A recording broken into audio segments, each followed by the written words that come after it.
दुष्टों का संग नहीं करना चाहिए, क्योंकि दुष्ट का संग इंसान को ऐसा बिगाड़ता है, सुधरने नहीं देता। तो इसके अच्छी बात और कही कि बुरी संगति से इंसान अकेला बना। बुरी संगति का मतलब ये है, अगर तुम्हें नेक इंसानों का संग नहीं मिलता ना, तो बुरे आदमियों का संग करने की बजाय तो एकांत अकेला इंसान रहे वो ठीक है। अच्छा संग मिले नहीं तो बुरा संग करे। बुरा संग खराब क्यों है? आप कहते हो कि हमारा क्या करेगा? जो तो रहीम जी ने भी कही है, इतनी हमारी उत्तम प्रकृति नहीं है कि हम बुरों के संग में रह के बुराई से बच जाए। एक अपना है सत्संगी, 22-23 साल से सत्संगी, और 22 साल के बाद शराब पी ली। 22 साल के बाद ऐसा पाप कर्म का इतना बुरा असर है, संगति का इतना बुरा असर है। मतलब अगर बुरे का संग करोगे तो कदे न कदे वह बुराई हमने घेर लेगी। अगर बुरे का संग नहीं करोगे, अकेले भले सो, तो उस बुराई से बच जाओगे। भलों की संगत मिल जाए तो कैसा है? एक भूंड और भोरे की दोस्ती होती।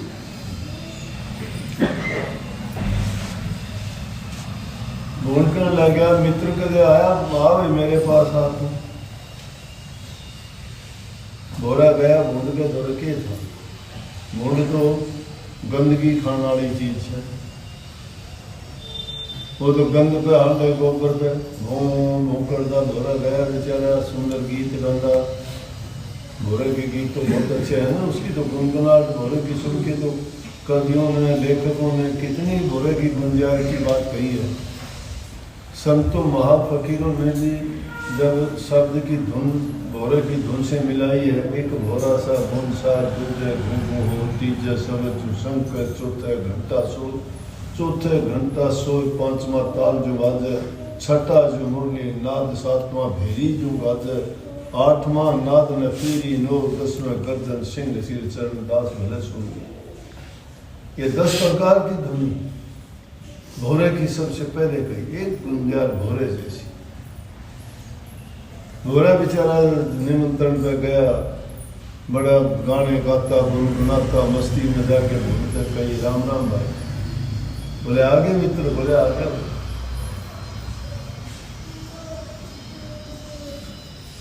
बोले बहुत अच्छी बात, आ बैठ। भोरा देख के बोला कहाँ बैठूं?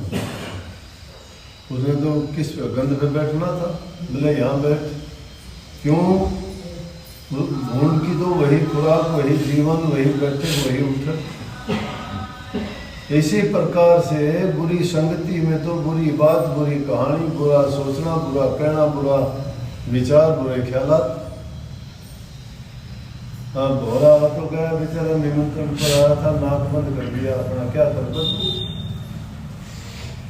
श्वास आना बंद हो गया। बोले अच्छा मित्र, थोड़ी देर में बोले चलो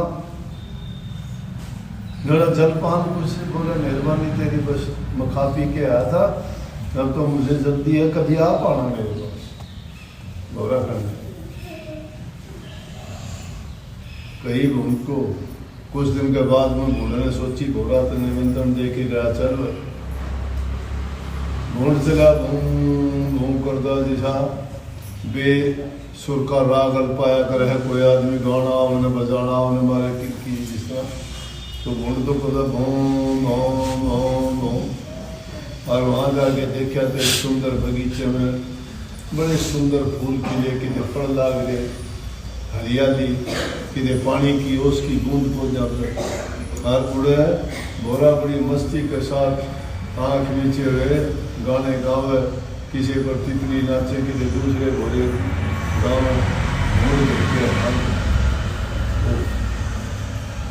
जाके बोला मित्र राम राम। बोले आ गया भाई? बोले आ गया। बोले आ बैठ।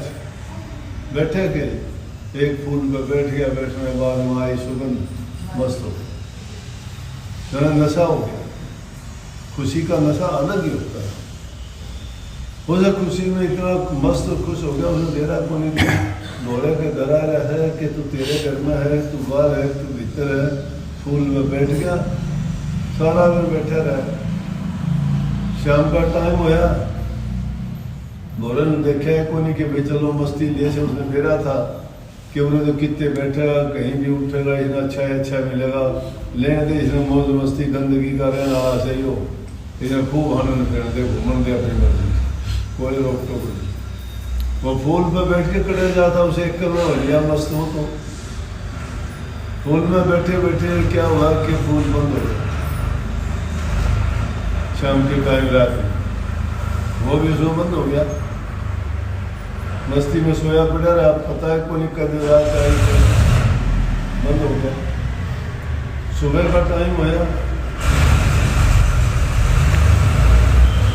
पुजारी आया, एक सुंदर सुंदर फूल देखे, उन फूलों में उसका भी नंबर आ गया।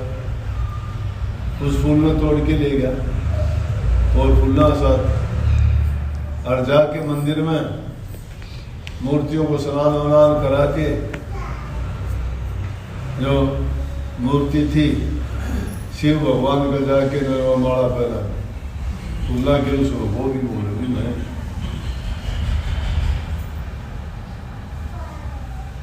माला में बैठा बैठा मस्ती ले, घंटे बाद लगे जैसे आरतियाँ उतरने लगी, मंदिर में धूप बत्ती तेज बनने लगी, अनेक प्रकार की शोभनाओं है, बहुत बड़ी मस्ती ले रहा है। क्यों जीवन तो यूं बर्बाद कर दिया, कड़े रहा।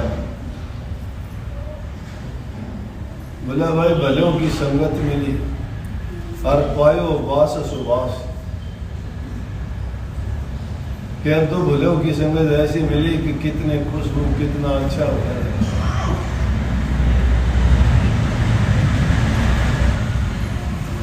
चलो सांझ का टाइम होना होया, दोपहर बाद दूसरा दिन हो गया, भोला ढूंढने लग गया, यार आया था कड़ेगा ढूंढू कितने को दिखा, घूमता फिरता भोरा इन्हें उन्हें चक्कर मारा था, देखे तो उसने क्या पुजारी ने दोपहर बाद अगले दिन उसी दिन वो फूलों की माला उतार के ने और वो फूल जो है गंगा जी में गिरा दिया। अब भूल और गंगा जी में और वो भी फूलों के साथ। गंगा तो पाप नाशनी है, कोई एक बार भी स्नान कर ले जन्म जन्मांतर के पाप धुल जाते हैं। अपने शास्त्रों के लेख हैं, लोग जाते हैं स्नान करने और ढूंढने उड़कड़े स्नान ढूंढ के बड़ी मस्त होती है। मस्ती से फूल में बैठा जा सर, लहर कदे ऊपर कदे नीचे, कदे ऊपर कदे नीचे, वो गंगा जल मस्ती में। बोरा ढूंढता गया, देखो तो वो बैठा जा सर, चलो मित्र करे चला ना भाई, तेरा बहुत बहुत शुक्र से तेरी संगति मिली, मैं फूलों पे खुशबू ली, उसी भलाई के कारण जो से तेरी कहने के कारण फूल में गया तो मैं मूर्ति पर चल गया, परमात्मा के दर्शन हो गए। अरे वो नौलाब सीधा जो है गंगा जी का स्नान करके मुक्ति धाम में सीधा चला गया, बार बार बड़ा सो। बहुत बहुत धन्यवाद। तो संगति इस प्रकार से नेक इंसानों की संगति, संतों की संगति, संतों का सत्संग, अगर आध घड़ी का भी, एक घड़ी आधी घड़ी, अब आधी से पुनः आध, तुलसी संगत साध के हरे कोटि अपराध। कहते हैं तुलसी साहब कि एक घड़ी संतों की संगत, एक घड़ी मिल जा या आधी घड़ी मिल जा या आधी ते भी आधी मिल जा, उससे भी थोड़ी मिल जाए तो यूँ सोच लो कि आदमी के करोड़ों पापों को हर लेती है, कोटि अपराधों को हर लेती है, कोटि करोड़ों। लेकिन किन लोगों के जो मन से, वचन से और कर्म से पवित्र होके जाता है। जिस इंसान के दिल में धोखाधड़ी है, जिस इंसान के दिल में कपट है, जो साफ दिल और श्रद्धा और विश्वास के साथ नहीं जाता, वैसे इंसानों को कुछ नहीं मिला। पत्थर चाहे पानी में भी क्यों न पड़ा रहो, लेकिन वो अंदर से कभी गीला नहीं हो सकता। अंदर से गीला कब होगा वो? तो उसे सख्त पत्थर की भांति नहीं, वहाँ तो ऐसे है जाओ कि अपने हृदय के अंदर संतों के वचन को सुन के उस बात को अपने जीवन में उतार लो, ढाल लो, तुम्हारा जीवन सफल हो जाए। अब बातों को तो मानते नहीं, घरों में हालत क्या करते हो, पति पत्नी का झगड़ा है, भाई भाई का गला काटने को तैयार है, बाप बेटे की नहीं सुनते, सास बहू की नहीं सुनती, सास किधर जाती है बहू किधर जाती है, एक ही घर में चार आदमी, चारों के अलग अलग ख्याल, अलग अलग विचार, अलग अलग बात, कहाँ से प्रेम होगा। लेकिन अगर तुम मन से सच्चे हो, पवित्र हो, दूसरे की रूह को भी ये सोचते हो ये मेरे जैसी है, उसको भी तुम अपनी अंश मानते हो कि हम सब एक परमात्मा की संतान है, तो आदमी बुरे को भी भला बना सकता है। अगर तुम्हें कोई कह देता है थोड़ा बर्दाश्त कर लेना चाहिए, कुछ जाता नहीं। हमेशा बुराई से जीतने के लिए इंसान को अच्छा रास्ता अपनाना पड़ता है, अच्छाई की ओर चलना। गंदगी से गंदगी साफ कभी नहीं होती है। गंदगी को साफ करने के लिए पवित्र उज्जवल जल की जरूरत है। शुद्ध चीज ही अपवित्र चीज को शुद्ध बना सकती है, लेकिन अशुद्धता को अशुद्धता से धोओगे, कीचड़ को कीचड़ से साफ करोगे, कभी नहीं हो सकता। बुरे के साथ बुरा करे ये दुनिया का व्यवहार है, लेकिन बुरे के साथ भला करे कोई बिरला ही जन ऐसा होगा जो मिलेगा। जो इस करनी को सीख जाता है उसके जीवन में कभी दुख तकलीफें नहीं आती। इंसान अगर बुरा करता है तो उसको परेशानियां घेरे ही रखती हैं। क्यों? बुराई का परिणाम बुरा होगा, करके देख लेना, बच नहीं पाओगे। आज नहीं तो कल को। कर्म का सिद्धांत बड़ा अटल है, बड़ा पक्का है, बड़ा नियम है। ये परमात्मा का बनाया हुआ सिद्धांत है, किसी इंसान ने नहीं बनाया। इंसान के बनाए हुए सिद्धांत को रोजाना बदलते हैं, रोजाना टूटते हैं। रोज तुम्हारी मित्रता होती है, रोज दुश्मनी होती है, लेकिन परमात्मा ने जो नियम बना दिया उसमें कोई परिवर्तन नहीं है। तो उसके नियम में ये है कि जो जैसा करेगा वैसा भरेगा, जो जैसा बोएगा वैसा काटेगा। अच्छा करने वाले के साथ बुरा नहीं है, बुरा करने वाले के साथ अच्छा नहीं है, लेकिन उसमें दोषी ना परमात्मा है और ना कोई दूसरा आदमी। हम खुद हैं, खुद ही खुद हैं। खुद को आदमी को शुद्ध होनी चाहिए, खुद को खुद होनी चाहिए, खुद को खुद जानना चाहिए। खुद की बुद्धि से काम करो, वो भी शुद्धि के साथ करो, जानबूझ के करो, समझ के साथ करो, अकल का प्रयोग करो, विचार करो कोई भी काम करने से पहले कि मैं जो काम करता हूँ इसका परिणाम क्या है। किसी दूसरे को कष्ट देने के लिए क्यों काम करते हो? तुम अपनी भलाई के लिए क्यों नहीं प्रयास करते? लेकिन इंसान का जो खोटा मंदा कर्म है उसको नहीं टिकने देता। उसकी जो आदत बन चुकी है वो उसको गिरा देती है। कभी बुराई की ओर ना जाओ, कभी दूसरे की ओर ना देखो। किसी दूसरे की बुराई करके हमें मिलेगा क्या? अरे बुराई ढूंढो तो अपनी ढूंढो। हमें कितनी बुराइयां हैं, अपनी तो दूर करके देखो। दूसरे की बुराई को देख के दोष पराया देख के चले हसंत हसंत, अपने याद न आ मिर्जा का याद न अंत। दूसरे के दोषों को देख के तो बड़े हंसते हो, बड़े खिलखिलाते हो, बड़े मजाक उड़ाते हो, लेकिन अपनी ओर भी कभी झांक लिया करो। हमारे अंदर कितने ऐब हैं, हमारी कितनी गलतियां हैं। अपनी गलतियों को खोजो, अपनी गलतियों को ढूंढ लो। दूसरों की तरफ उंगली उठाने के बजाय अपने आप पर उंगली उठाओ।